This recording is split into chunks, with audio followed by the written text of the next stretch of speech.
Hey everyone, and welcome to part two of Winter Milky Way Panoramas. And we are going to be putting everything together now. I do have the brightness on my computer set all the way up to kind of help light me up. I don't know how the image is going to look on your screen watching this. Normally, my screen is set to about 30 to 40% brightness. I just keep it dim. It's just easier on the eyes and it's better for printing. Without further ado, let's jump right into this. This is going to be a very raw, fairly unedited video on how to basically edit your panoramas from start to finish. I'm going to cover just some really quick kind of single shots using Lightroom and maybe some Photoshop in there. And then I'm also going to put together my tracked pano that I did that night that ended up working out okay. At least I think I did, at least I think it did, previewing the images on the back of the camera. So without further ado, let's jump into Lightroom and start from the very beginning. So we are going to be importing our images into Lightroom. So let's start there. We're going to click the import button. And I'm going to go to where my files are, which I've imported them into my Winter Pano YouTube folder. And I apologize if I look absolutely haggard because I feel like it because it was just last night that I went out and took these shots. So let's see kind of where these shots are. I don't want to import all these videos, so I'm going to uncheck all of them. And I'm just kind of waiting to see the previews. Okay, so I have all my images here. These are the ones that I want to select to import. So these are my single shots that I did and my moonlit panoramas that I did, which hopefully turn out nice as well. So I'm going to select all of them. I'm going to hit that checkbox and I'm going to hit import. All right, so I have the ones that I want imported now. So let's get to just doing a basic edit on these nice moonlit foreground shots. So here we go. We're going to go to the develop tab. You can see here, things are pretty well in focus. Maybe a little bit of star stretch, but not too bad. You can see here my settings are f4, 14 millimeter, 15 seconds, and ISO 1600. I have a nice cool blue tones thanks to the moon. My photo was shot at 4200 Kelvin. In this particular camera, I did use my Canon 6D for these shots. I did not focus stack. It was cold and I just wanted out of there. So I focused on the stars. So my foreground right here is not really going to be in very much focus. So let's see if I can bring up these blacks a little bit. I'm going to boost the shadows. See how much I can bring that up. And I am going to bring up the exposure just a hair. That looks okay. Maybe a touch of clarity. Touch of dehaze, perhaps. And then I'm going to apply a simple denoise. And I have a very nice computer now, so this barely takes any time to do. This used to take about 4 minutes per image, and now it takes 8 seconds. It's great. So now I'm just going to copy and paste to all of my images here.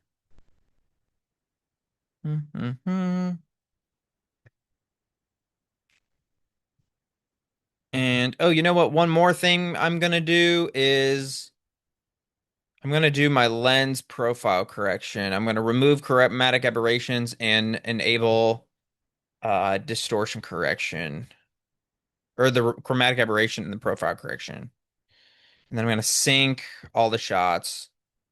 Just check all, it's fine.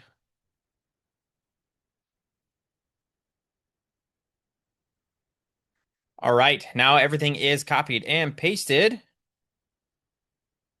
So as you can kind of see down here, I have one row for the foreground, and I have another row where I moved up for the sky, just so I had a little bit more field of view for the sky. So now what I'm going to do is I have them all selected. So let's try merging them all as one big panorama. So right click, photo merge, panorama.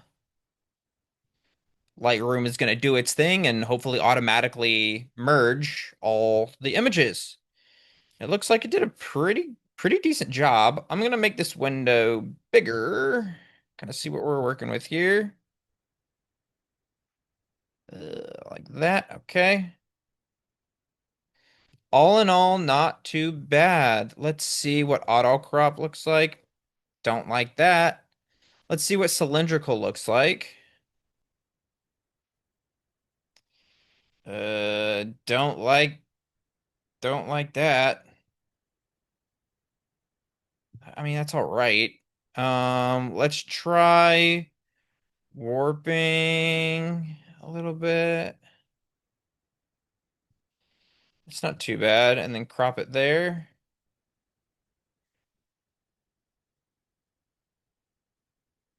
I mean, it's not awful.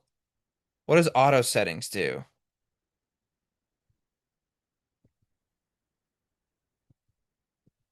Just makes it more colorful. So let's just call it good there. Let's merge there.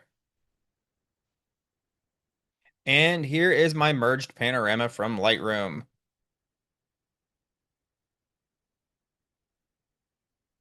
And you know what? That's not too bad.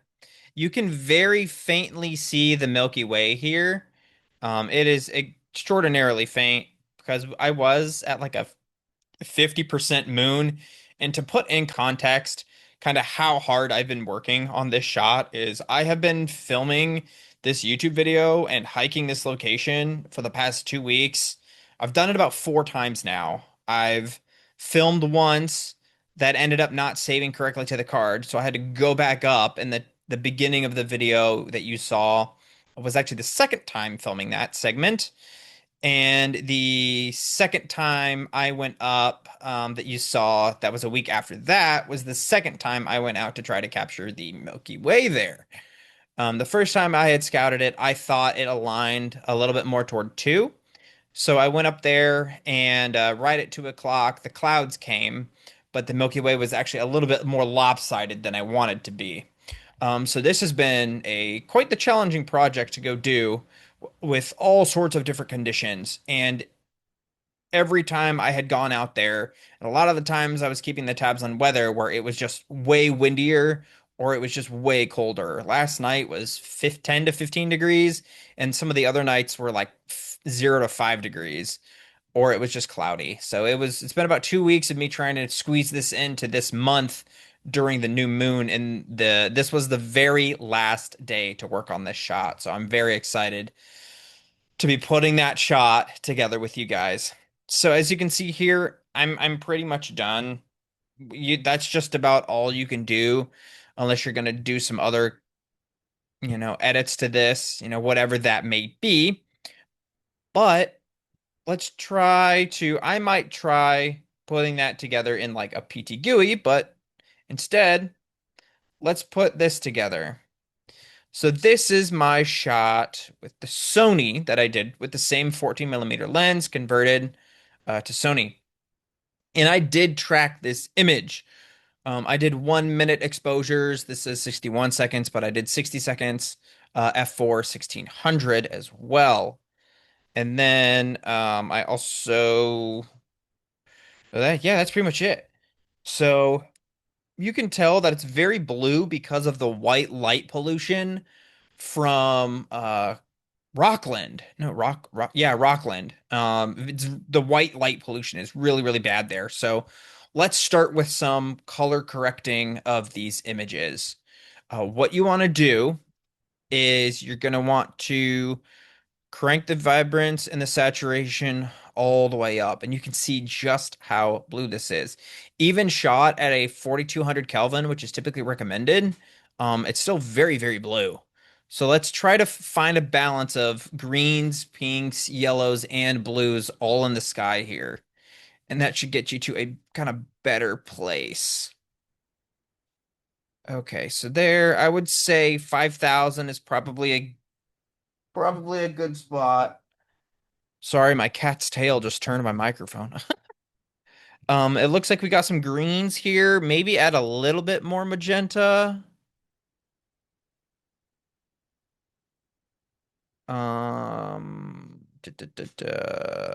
Maybe plus 20.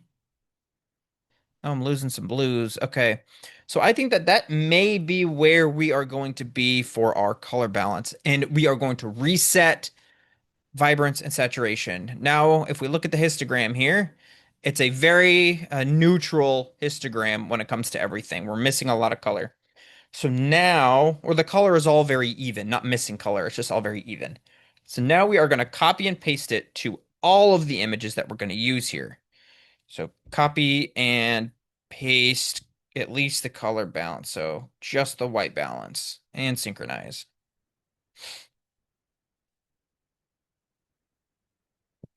All right, we're looking much more natural now. A couple things I like to do is I do love color. So a lot of the times I will switch to Adobe Landscape for my shots. And now let's try editing this. So I think I'm gonna move over to a different Milky Way shot.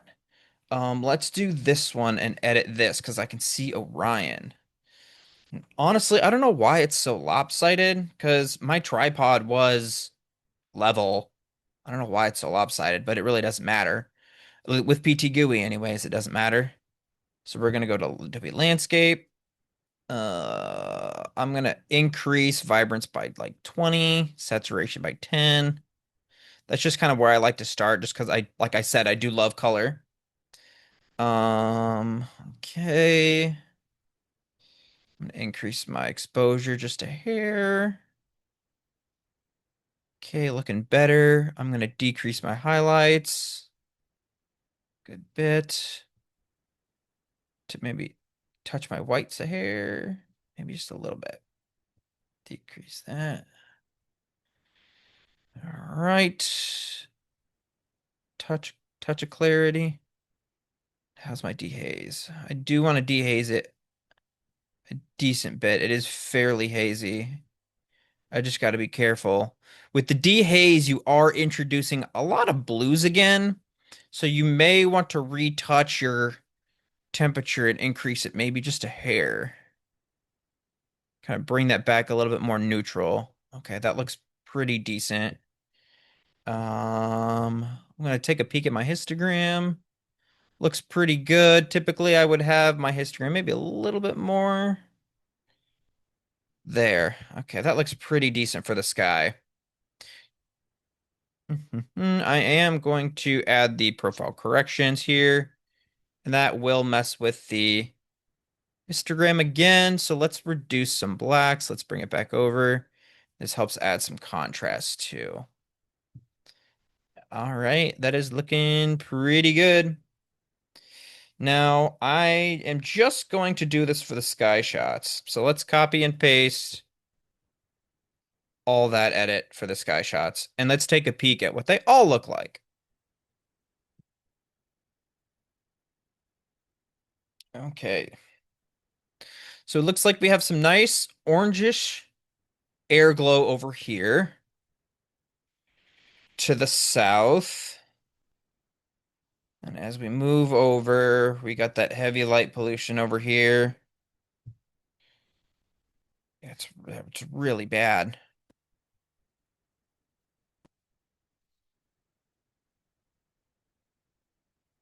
Don't want it looking too reduced. Let's see. We'll see how the foreground looks. I don't like that dust spot there. That's unfortunate. All right, and now we're here.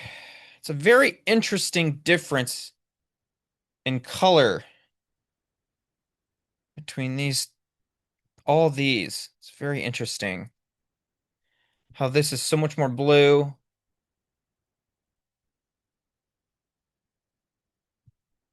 And then we got some nice green air glow. There's a really interesting dichotomy of colors going on throughout all of these shots. We will see how that merges a little bit later. All right, so now we are going to work on the foreground here. And okay, so let's bring this up. I'm gonna bring the shadows up. Oh man, I was kneeling out of the way. I was hoping I was out of frame. Oh, that's too funny. I might have to Photoshop myself out. That's really funny. So make sure that you're standing out of the way of your frame. So that's really funny. That's hilarious. Okay. Let's see. All right. Well, when I look at here, it looks fine. I'm gonna reduce some highlights here. Um, and then we are going to do the profile corrections. Everything else looks fine. This is a very simple foreground. Make sure I got some detail. Copy, paste, sync.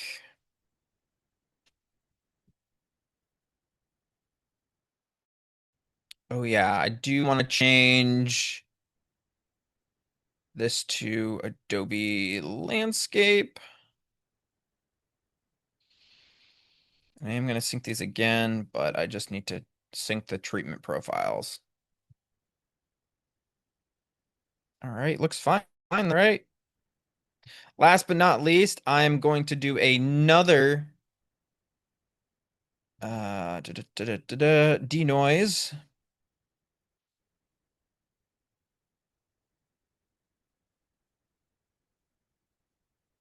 I'm going to apply that denoise to all of them.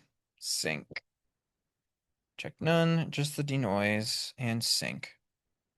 Okay, so now everything is synced for my foreground shots and my sky shots. Noise is reduced. Photos are done on a basic level. So now what I'm going to want to do is let's export these. Oops. We are going to export. Do. I like to do same as original photo, and I'm going to put this in a pano folder.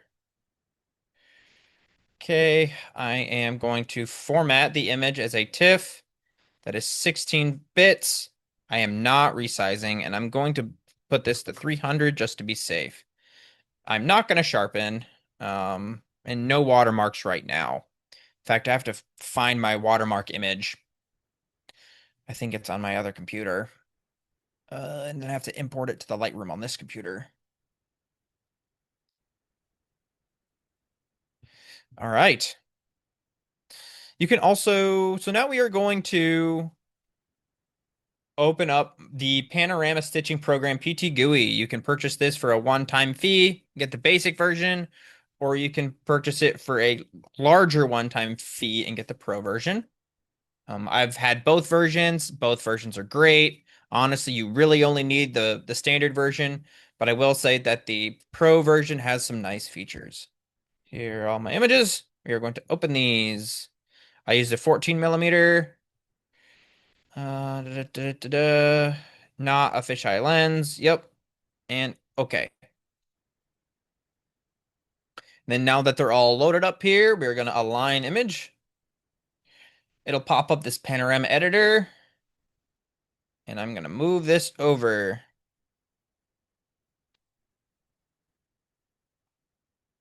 And I'm going to straighten it out a little bit. And PT GUI is awesome because they have a bunch more choices to choose from for these projections rather than Lightroom or Photoshop. So I'm going to drop down for my different projections, and my favorites are Mercator or Stereographic. So let's check out Stereographic first. So that looks, and you can click and drag the perspective, which is why PT GUI is so awesome, is you can kind of choose and fix your focal point. So that's pretty dang good. I actually really like that. Um, so if I wanted to, I could do something like this and drag this in. Maybe drag this over and a little bit and be done like that. All right. My Milky Way is still shifted off just a little bit. So it looks like maybe right at 12:15 or midnight is when I really needed to get out and take this shot. It's still just ever so slightly off to the side. But now I have to wait until next month, which could be 10:30, who knows. I have to go out and try to plan again. Uh, but let's check out Mercator. So I'm gonna undo the crops here. I gotta zoom out, and this bar down at the bottom is like your zoom, so I can click and drag off this way so I can see more of the sides, and then the same thing over here, like this. Okay. It's about as good as I'm gonna get. So, can drag in, click and drag in,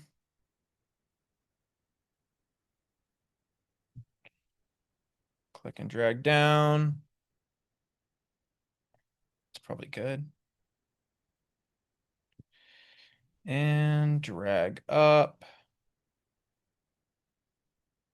If I wanted to drag in further, I could and just crop myself out, but I want that extra foreground space.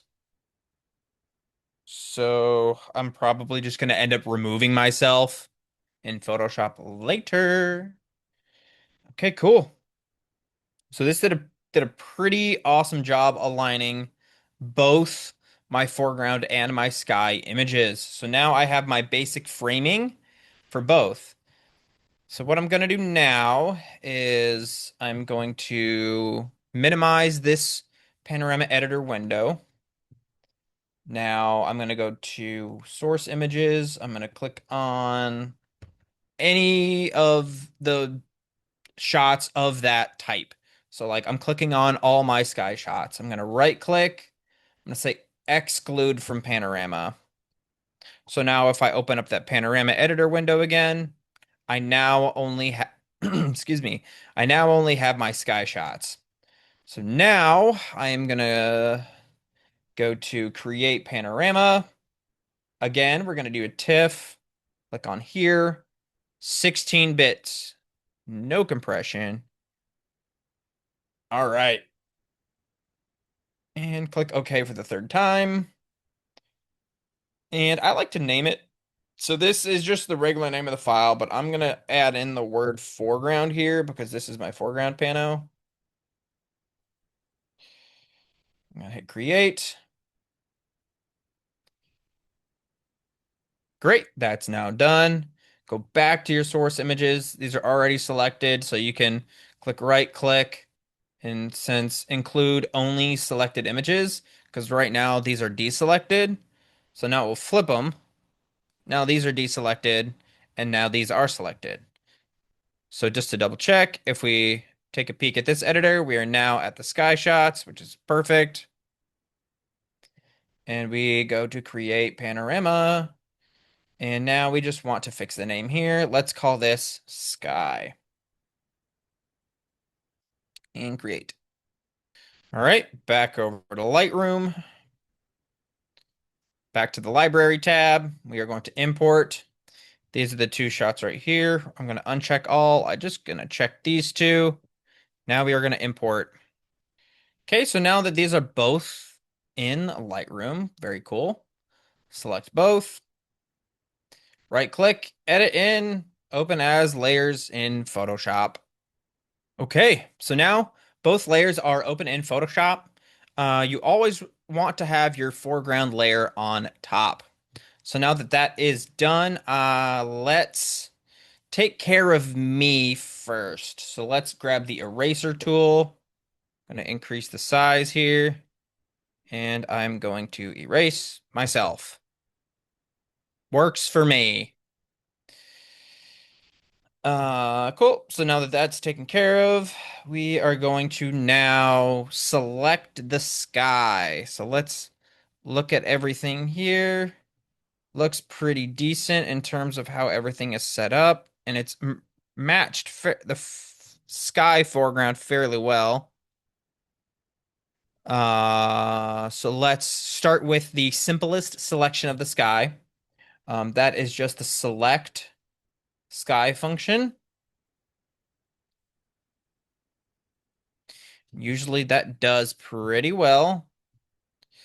So I'm now going to hit Alt and the layer button, which is down here in the bottom right. Kind of looks like a camera. And we're good. Okay. Now we just need to clean up the mask with a black brush. Alrighty. Perfect. So now I'm going to clean up the mask a bit further with a burn brush. About 50%. And that should be good. Now that that is done, we are going to double check the masks are along the horizon, like the cross here, for example. It looks like it didn't get a very good selection here for the cross. So now what I'm going to want to do is I'm going to grab the cross. I'm going to select an object here. Object selection tool. I'll try to grab that cross here. Then I'm going to go back to the mask. Grab a white brush because I want to show it. I'm going to make sure that that mask is there. Control D to deselect. Looks much better. Now I want to go back to my sky image. I'm going to actually delete the cross just so it's not there. So let's find that eraser tool. Let's shrink it so it's a better erase. Goodbye cross. Cool. Much better. All right. Let's see. Let's just fine tune this edge here. A white brush because I want to see it.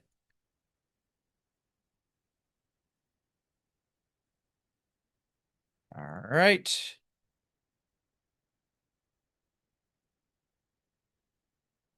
A little bit bigger brush.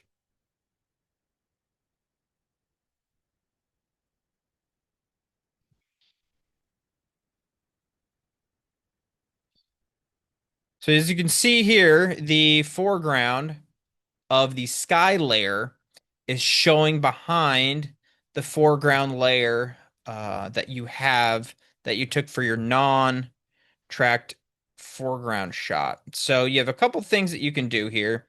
Is depending on the quality of your skies and your foreground sky, you can potentially either just continue to mask and bring in the mask from the foreground layer, or you might want to potentially warp your foreground of the sky layer below your foreground layer. It really just kind of depends on what you're working with. So let me see. That's a lot of kind of sky to bring in, but as you can see, it's all like light pollution. So there's no trailing stars, so I could probably get away with just bringing back in light pollution, which honestly doesn't look that bad. So I think that's just what I'm gonna do. It's just light pollution anyways. So works for me.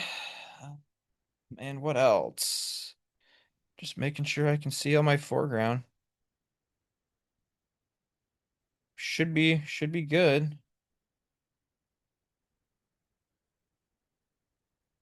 Otherwise, I'm just getting rid of. I think that's good.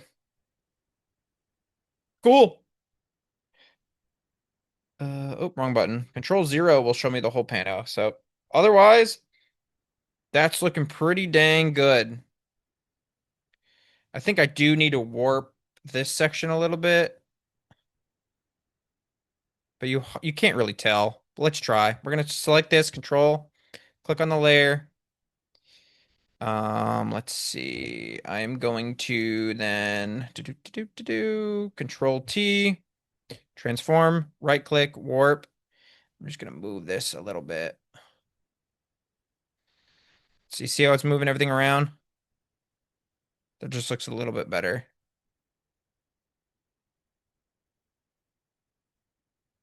Trying to match up the trees. That looks good. I have to hit. I'm just gonna hit enter. Works and it kind of deselects everything. Puts everything in place. All right, looks pretty good. All I can say is I really want an astro modified camera because I would love to bring out more of the nebulosity. Okay, all right. So now is where we start to have the fun. We can start to try to bring out a lot of the details of the sky, if we really want to get into it. So let's kind of get into it there. I'll make this pretty quick and easy. I'm gonna run over to my plugins. I'm gonna grab my TK luminosity panel, and I'm gonna put it where it normally is. I don't know why it won't save there. Let's just do some quick and dirty edits. I'm going to select a darkness 1 layer. We're going to grab some curves.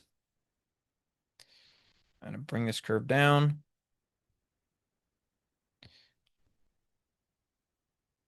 I'm going to bring this up.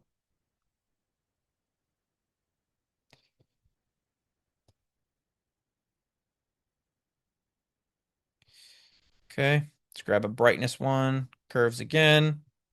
This will bring out the saturation a lot. This curve.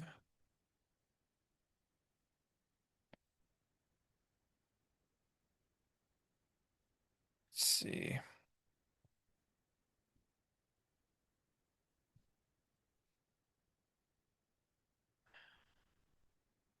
All right.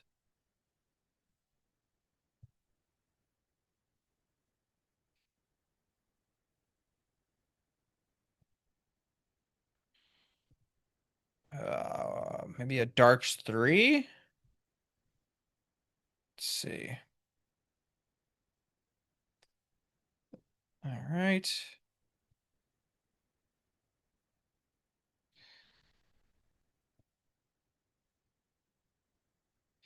I'm trying to grab this over here. Okay, I'm actually liking not quite as much contrast. Back up a little bit.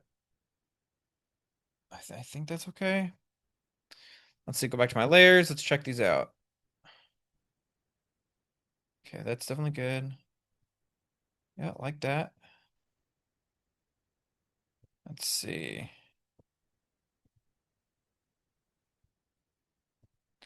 Trying to decide if I like that or not. I think I'm gonna delete this layer. Let's try a mid-tones curve.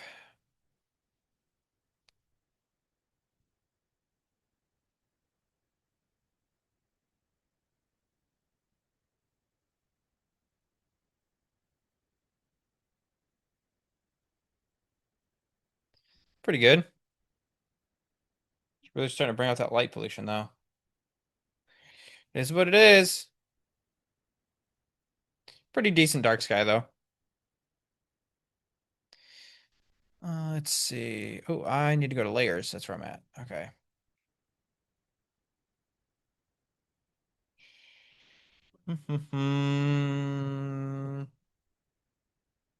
Okay, now I'm going to show you guys an extra trick. I'm going to do Control J to copy the layer here for the sky. Make sure that you are selected on the sky. Now I'm going to do a quick and dirty kind of star reduction. So we are going to go to select. Oh, it's been a while since I've done it.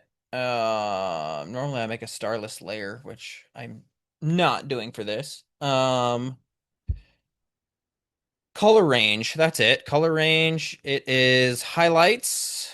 I'm gonna go to 50% here. 190 is fine. We're gonna go okay. Starts to select a lot of the stars here. Now we are gonna go to select, modify, expand by 2. Okay. Select. We are going to modify feather by 2. Select. No, now it's filter, other, minimum. Make sure minimum is preserved on roundness. And then your radius can be like half, it can be 1, whatever kind of works. And you're just going to hit OK. And then Control D will remove it. So now you can see this one layer, the top layer, had the stars were reduced. So the layer below it is the full layer that without the stars reduced. So you can see this is the layer with the stars reduced. This is the layers without them reduced. So as you can see, looks pretty dang good. So now if I want to, what I'll do is typically the reduced layer, I will make it on a lighten layer, and then I'll go down to the other layer and I will reduce the opacity by like 50%, just to kind of bring them back in a little bit more. And then I'll call it good there.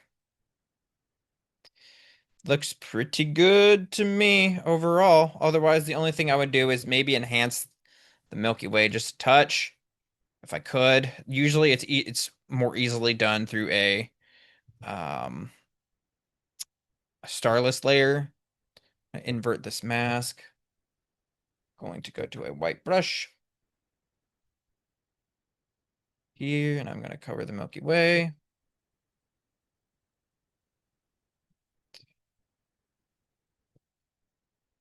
Here, and I'm going to go here. Maybe just bring that up a little bit, and then maybe add a little bit of contrast.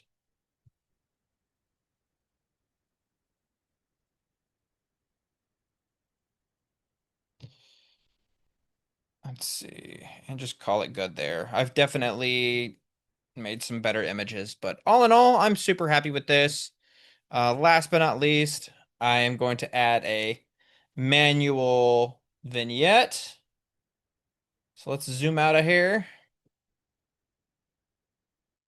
My manual vignette is going to be on this layer. So we're going to go to brightness contrast. Going to go to my,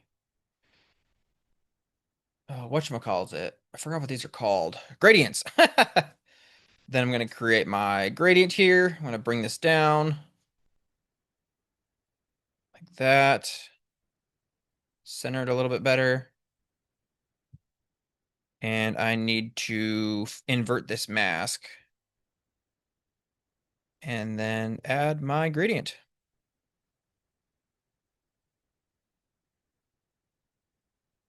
Yes, much better.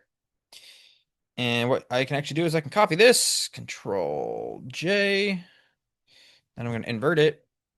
And then for this, I can actually bring up the center if I wanted to, just to kind of pop out that center a little bit more. And enhance the other side. So let's see. Yeah, otherwise, looks pretty sweet. I really like it. And it's time to save it. So file and save. All I can say is I am very happy to put this image to bed for the meantime, and I hope you guys enjoyed following along this. Now it'll save to Lightroom, and you can export it as whatever image you want, and whatever file size, type, whatever, you can print it. It should be fine. But thank you so much for watching part 2 of Winter Milky Way Panos. If you guys would like to tag me in any of your panos on social media, JM Naturescapes. I love to see it. And you know what? If you'd like to take more panoramas and visit in an incredible location, I invite you to check out my 2026 workshops.